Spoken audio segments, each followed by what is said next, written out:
კითხვას არა მარტო ბორჯომი, უკვე 60-მდე კომპანია და სხვადასხვა ტიპის პროდუქტები, გარდა ალკოჰოლური სასმელების, აი სხვა ტიპის სასმელებიც არის შესაძლებელი რომ შევიდეს რუსეთის ბაზარზე. თქვენ შემეგითად კამპანიის შესყიდვა. მე ვერ ჩამოგითვლით ზუსტად რამდენი კომპანია საქართველოში, რომელსაც ფლობს რუსი ბიზნესმენი. მე მგონი თელასიც რუსებთან არის დაკავშირებული.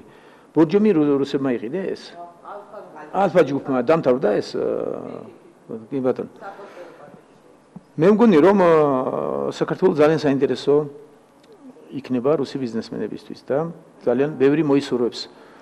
ეხლა ჩვენ ყველაზე დიდი პრობლემა საერთაშორისო გაგვაჩნია პროექტების სიმწირე. ძირითადად საუბარია ენერგეტიკაზე და საუბარია სოფლის მეურნეობაზე, გადამუშავებული მრეწველობა, ტურიზმი. ძიებაში ვარ, შეგიძლიათ დამეხმაროთ თუ გაქვთ იდეა ბიზნესმენებსაც ვთხოვე რამდენჯერმე რომ როგორმე გავაფართოვოთ ჩვენი საინვესტიციო გარემო სხვადასხვა ტიპის ინვესტიციები რომ განხორციელდეს არა მარტო ენერგეტიკა, არა მარტო ტურიზმი და არა მარტო გადამუშავებადი და სასოფლო სამეურნეო წარმოება.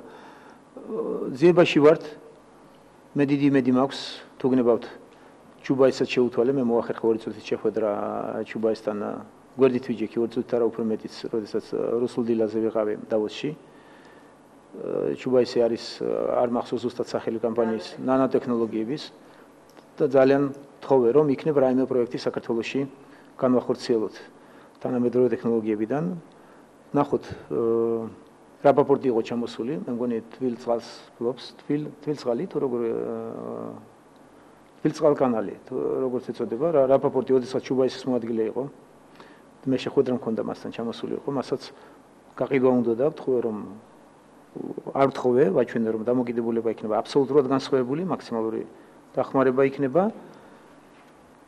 და მე მგონი მან გადაიფიქრა გაყიდვა და აპირებს განავითაროს ეს კომპანია.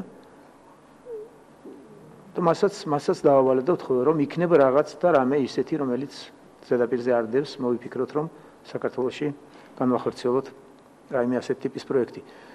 მე მგონი რომ რუსებს დიდი ნოსტალგია აქვს საქართველოზე, არა იმ ტიპის, რასაც ახლა ძინა ხელისუფლება დაგვიწყობს კრიტიკას რომ დაახსენებენ ისეთ თემებს, რაც მათ აღიზიანებს და გადაიტანენ ამას სხვა რაკურსში.